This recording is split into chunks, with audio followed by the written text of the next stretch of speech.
Donc nous sommes Clémentine Deschamps, Jean-Baptiste Azon. On est chargé d'études à la DRES, qui est la direction de la statistique du ministère de la Santé.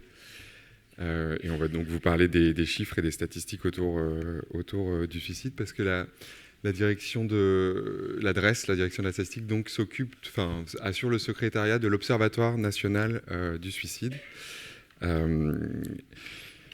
qui est une structure rassemblant des personnalités qualifiées, des associations et toutes les institutions, membres des institutions en lien avec la thématique du suicide et des conduites suicidaires. Ses principales missions, je vous les ai mises là, c'est améliorer la fiabilité des données médico-administratives et des enquêtes, les rendre disponibles et visibles, lancer des études et aussi financer parfois des recherches pour mieux identifier le phénomène du suicide et participer à la réflexion autour des mécanismes de prévention. On a 2 supports de diffusion importants qui sont les rapports biannuels, dont le nouveau vient d'arriver, c'est de celui-là dont on va vous parler. Et on diffuse également une veille stratégique sur l'actualité documentaire, donc c'est une revue de littérature sur tout ce qui sort sur la thématique suicidaire. Et on a aussi des groupes de travail qui animent l'observatoire thématique. Là, en ce moment, on en fait un sur l'intentionnalité suicidaire et la distinction entre automutilation non suicidaire et tentative de suicide. Et donc, voilà. Vous y êtes d'ailleurs bienvenue si vous avez envie de participer. N'hésitez pas à venir nous en parler après. Alors, on va vous parler du 6e rapport qui va apparaître à la fin du mois. Tout d'abord, il est dédié à Michel Debout. Je remercie Marc de lui avoir rendu hommage. Ce rapport est aussi dédié à sa mémoire. Il contient 3 gros dossiers. Un premier qui s'intitule Mal-être, suicide et mort assistée, qui contient une revue un peu de l'état de l'art de l'aide sur les concepts autour de l'aide médicale à mourir et le résultat d'un travail de recherche qui s'appelle Malage et qui est centré sur le mal-être et les tentatives de suicide et le suicide au grand âge. Un deuxième dossier est consacré à la mortalité par suicide. Il s'appelle Mortalité par suicide, fin de la baisse historique, point d'interrogation. Et enfin, un 3e dossier est consacré aux gestes auto-infligés et tentatives de suicide, notamment sur les enjeux méthodologiques. Également, beaucoup de fiches, 14 fiches en fin du rapport, comme d'habitude, avec des données épidémiologiques françaises de différentes institutions, des bilans des plans de prévention actuels et 3 fiches sur des dispositifs de postvention, 2 sur des dispositifs de postvention et une fiche rédigée par l'UNPS. Voilà, ça sort à la fin du mois et nous vous invitons à le compulser, mais on va un petit peu, sans trop tout dévoiler, vous parler de 2 dossiers principaux, la mortalité par suicide et les tentatives de suicide avec Clémentine, puisque nous sommes tous 2 chargés d'études et statisticiens, donc ça va être beaucoup de chiffres. J'en suis désolé par avance pour ceux qui n'aiment pas ça. On a réussi à compiler les taux de mortalité par suicide quasiment sur 100 ans, entre 1925 et 2022. Les voici pour les femmes en bas, ensemble au milieu et pour les hommes en haut. Donc ce qu'on peut voir, c'est qu'on avait quand même une tendance baissière depuis le pic des années 85-86 et qu'on arrive là, après une rupture de série en 2018 ici qu'on commente dans le dossier. Ici, c'est une rupture de série, c'est pas une vraie remontée. On la commente allègrement dans le dossier, donc voilà, faites attention. Mais on voit que c'est plutôt stable depuis 2019, 20 et entre 20 et 22, on observe une légère remontée qu'on commente aussi beaucoup dans le dossier. Ça, c'est les chiffres bruts un peu entre 20 et 22. Donc on voit qu'ensemble, le nombre de suicides en 2020 était de 8 932, il monte à il est stable à 8 902 en 2021, et il y a une petite remontée à 9 200 en 2022. Il y a également, du coup, ça se manifeste par une petite remontée des taux bruts et standardisés en 2022. Donc pour les dernières données disponibles, on s'arrête en 2022. On était à 14,2 en taux standardisé pour 100 000 habitants. Donc 14,2 suicides pour 100 000 habitants. Il y a 2 populations qui nous ont interpellés sur les données les plus récentes. Ça va être les moins de 25 ans, particulièrement les femmes de moins de 25 ans. Ici, c'est le taux d'évolution en pourcentage entre 2015 et 2022. Donc 2015 est la référence et on voit le pourcentage d'évolution année après année jusqu'à 2022 par sexe et classe d'âge chez les moins de 45 ans. Donc on voit qu'il y a deux populations qui sont au-dessus du 0%, où il y a des augmentations un peu continues depuis 2015. C'est les femmes de moins de 25 ans et les femmes de 25 à 34 ans. On voit aussi la barre rouge, qui est les jeunes hommes de moins de 25 ans. Donc ça, c'est une population qu'on surveille avec attention, parce qu'on sait par ailleurs qu'on a beaucoup de données épidémiologiques qui montrent que c'est une tranche de la population qui semble aller assez mal depuis le milieu des années 2010. Ça, c'est peut-être assez illisible pour vous, mais c'est les taux de mortalité par tranche d'âge depuis 1979, taux de mortalité par suicide. Et c'est pour rappeler quand même que les jeunes, même si ça augmente, les jeunes restent quand même la population la plus en taux de mortalité, la population la moins concernée par le suicide. Et les personnes âgées, là, c'est les 85 ans et plus, sont toujours les plus concernées par la mortalité par suicide, avec aussi une remontée. Donc c'est pour ça que je vous disais, il y a deux populations, c'est aux deux extrêmes de la vie. Il y a les plus jeunes, notamment les jeunes filles, certes, mais il y a aussi les plus âgés, les plus de 85 ans, où entre 2021 et 2022, on observe une remontée du taux préoccupante et qu'il faudra surveiller dans les données à suivre. Parce que vous savez que ça, c'est l'évolution de la mortalité selon les âges de la vie. Vous savez que les principaux concernés sont les hommes de plus de 85 ans en termes de taux de mortalité par suicide. Là, je vous ai mis les taux, enfin les courbes que vous aurez après sur les diapos, mais je vous ai mis et puis c'est aussi dans le rapport, mais je vous ai mis un rappel des taux 20 ans plus tôt, en 2002. Donc on voit quand même que la situation s'améliore entre 2002 et 2022. Pas que des mauvaises nouvelles. Voilà, on fait quelques comparaisons. Oh pardon, oh zut, il y a un truc. Ah pardon, excusez-moi. Il y avait une diapo qui n'avait pas lieu d'être, je suis désolé. Excusez-moi. Et on fait quelques comparaisons aussi dans le rapport par rapport à la situation en Europe et dans les pays comparables. Et ce qu'on remarque et ce qu'on commande dans le rapport, c'est cette espèce de forme un peu en U. Donc là, c'est l'évolution dans les pays voisins des effectifs de suicide. On est allé sur les instituts statistiques de tous les pays voisins pour voir un peu le nombre de décès par suicide. Et ce qu'on commande, c'est cette espèce de forme un peu en U. On voit que ça continuait à baisser après 2015 et que dans certains pays, pas tous, mais un peu comme chez nous, ça a tendance à remonter entre 2020, 2021 et 2022. Donc voilà, c'est quelque chose à surveiller. C'est pour ça qu'on dit, est-ce qu'on arrive à la fin d'une baisse historique qui concernerait non pas la France, mais tous les pays comparables. Et on fait également un travail sur les données. Ça, c'est une fiche que je vous présente. Je vous présente une des cartes d'une fiche sur un travail de comparaison à partir des données d'Eurostat qui compare les taux de mortalité par suicide en Europe. Et on voit que la France est dans le deuxième groupe, mais quasiment dans le haut du deuxième groupe, puisqu'on est presque à 14, donc on est presque dans les verts foncés. Voilà, donc plutôt dans la partie moyenne haute des pays d'Europe. Et je laisse la parole tout de suite à Clémentine. Merci. Comment on fait? Comme ça?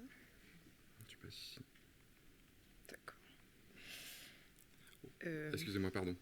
C'était pas à Clémentine de parler, c'était encore à moi. Je suis désolé. Pardon, la diapositive m'a induit en erreur, je suis désolé. Et on peut vous présenter, on a le droit de vous parler parce qu'on travaille à l'ONS actuellement sur les données de mortalité par suicide selon les niveaux socio-économiques, à partir d'une base qui s'appelle l'échantillon démographique permanent, qu'on a pu apparier aux causes de mortalité par décès. Et donc on peut voir la mortalité par suicide selon des indicateurs sociaux et socio-économiques. Et donc là, vous avez le taux de mortalité de suicide selon le décile de revenus, les déciles de revenus fiscaux. Et on voit que plus on se rapproche du D10, qui sont les 10% de la population qui gagnent le plus les taux de suicide baissent. Donc on met en évidence des inégalités sociales de suicide assez fortes.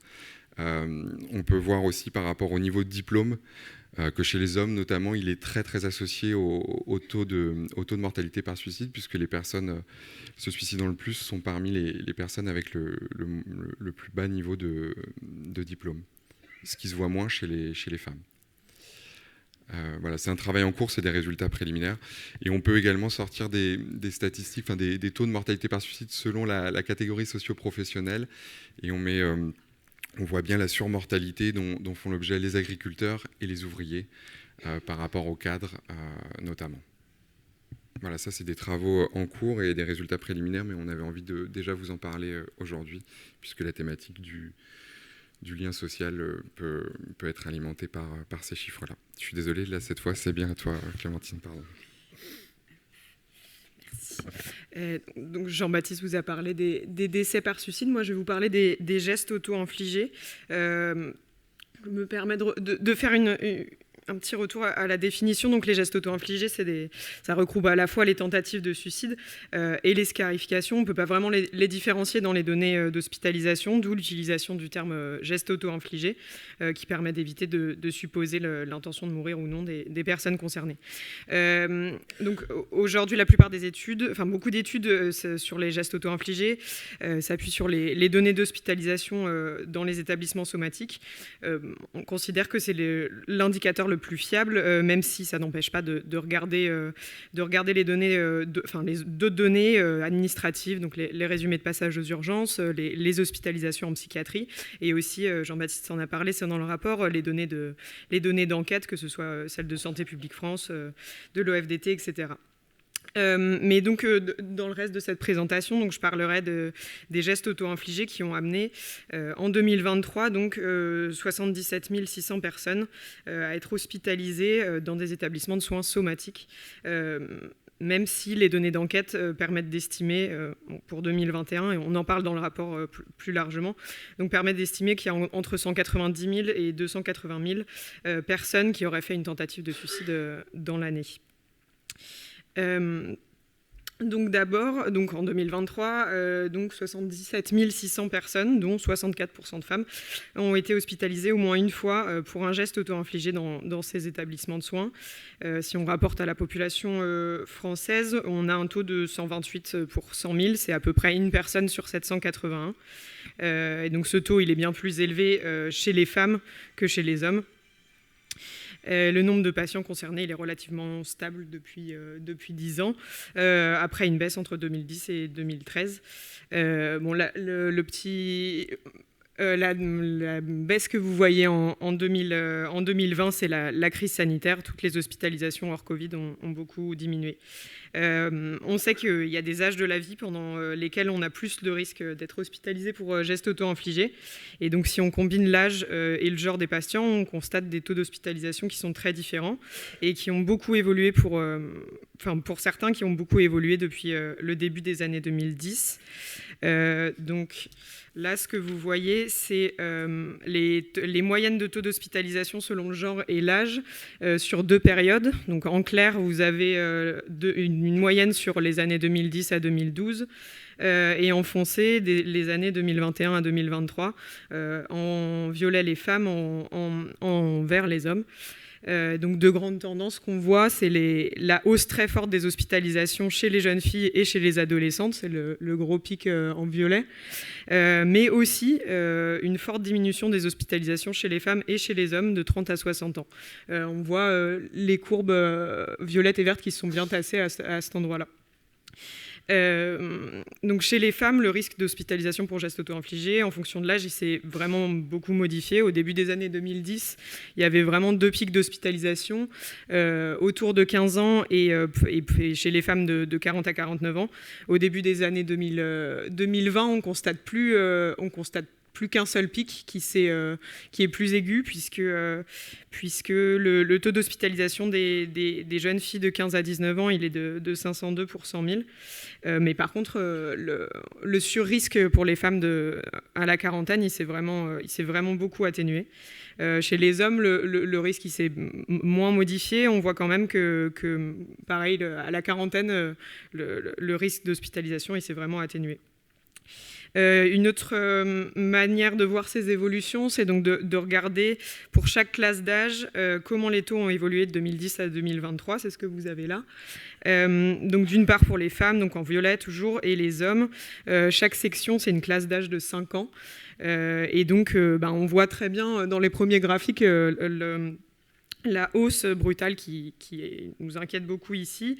Donc, ce que je disais tout à l'heure, en 2023, le taux d'hospitalisation des filles de 15 à 19 ans, c'est 516 pour 100 000. Donc, ça veut dire qu'une jeune femme sur 200 de cette classe d'âge a été hospitalisée pour un geste auto-infligé dans l'année. Et donc cette hausse très brutale, elle concerne aussi les filles plus jeunes, de 10 à 14 ans, et les femmes un petit peu plus âgées, de 20 à 24 ans. Elle s'est accélérée à partir de 2021, mais elle a commencé plus tôt. C'est ce que disait Jean-Baptiste, la crise sanitaire a accéléré des tendances qui existaient déjà. Là, on voit que la hausse, elle commence plutôt autour de 2017. Ce qu'on voit aussi ici, c'est quelque chose qu'on sait assez bien, et puis depuis longtemps, les femmes elles sont plus souvent hospitalisées que les hommes pour gestes auto-infligés. Et le phénomène, il s'inverse vraiment qu'après 80 ans. Le taux d'hospitalisation des hommes devient un peu plus important que celui des femmes. Mais leur taux de décès par suicide augmente très fortement avec l'âge, c'est ce que disait Jean-Baptiste tout à l'heure. Donc le pendant rassurant de ce graphique, comme le précédent, c'est les fortes diminutions des taux d'hospitalisation qu'on voit chez les femmes et chez les hommes de 30 à 60 ans.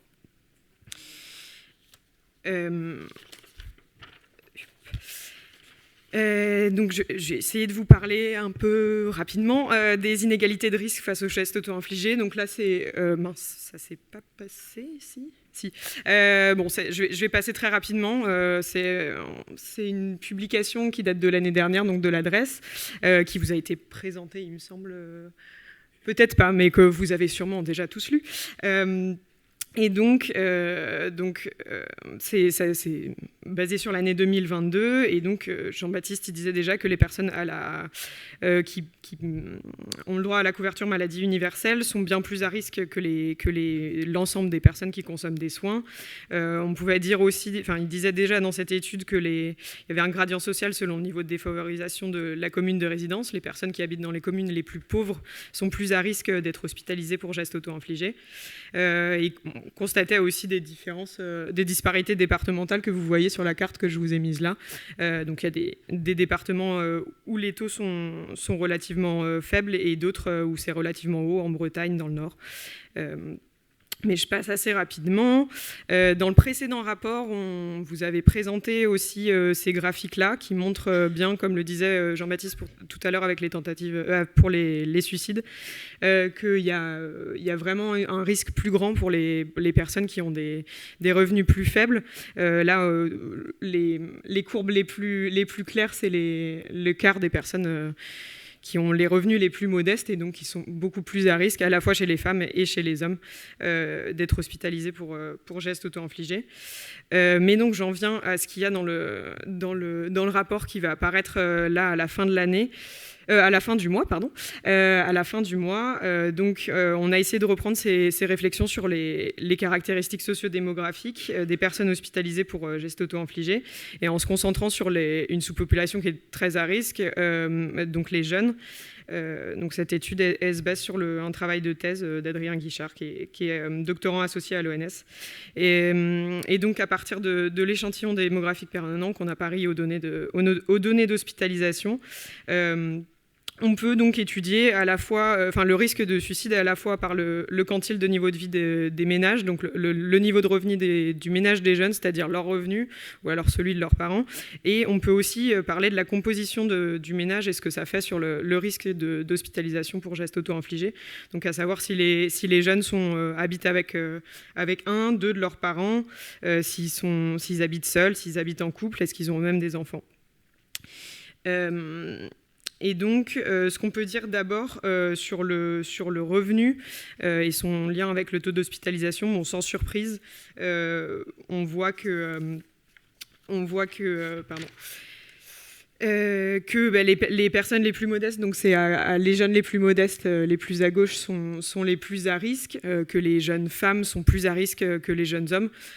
Mais donc, on voit qu'il y a un très très gros sur-risque pour les jeunes femmes les plus modestes par rapport aux jeunes hommes les plus aisés. Donc les jeunes femmes les plus modestes, le point en violet tout en haut à gauche, les jeunes hommes les plus aisés, le point vert en bas à droite.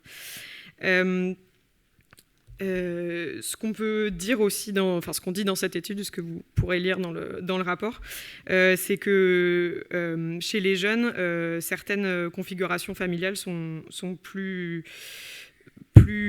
protectrices que d'autres. Donc les jeunes qui résident chez leurs parents sont moins susceptibles d'être hospitalisés pour gestes auto-infligés. Et ceux qui vivent avec un seul de leurs parents sont plus exposés au risque suicidaire, et particulièrement avant 18 ans. On voit un très gros, l'écart le plus grand, c'est entre 14 et 17 ans. Il est important chez les filles, mais il l'est aussi chez les garçons. Le risque, il est encore plus accentué pour ceux qui cohabitent pas ou plus avec leurs parents. Parmi ces catégories, certaines regroupent assez peu de jeunes, donc il faut plutôt prendre ce graphique et le regarder comme donnant une idée des tendances plutôt qu'autre chose. Donc on voit notamment, alors je vais essayer de pointer, comment on fait pour pointer comme ça ? Super. Donc on voit les jeunes hors ménage, donc qui sont en vert juste là, donc c'est-à-dire des jeunes qui sont en foyer, sans abri, etc. On voit qu'ils sont très très exposés au risque d'hospitalisation pour gestes auto-infligés. Et il y a aussi les jeunes mères seules qui sont, j'y arrive pas.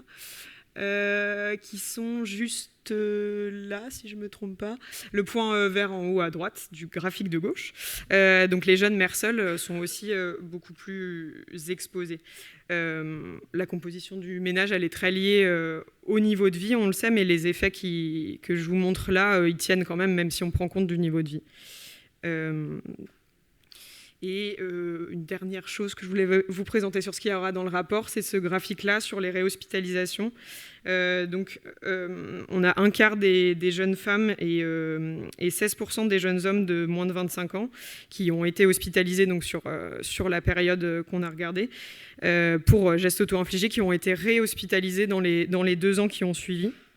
Donc parmi les jeunes de 14 à 17 ans, ceux qui sont les plus à risque d'hospitalisation, un quart sont réhospitalisés pour le même motif après 2 ans.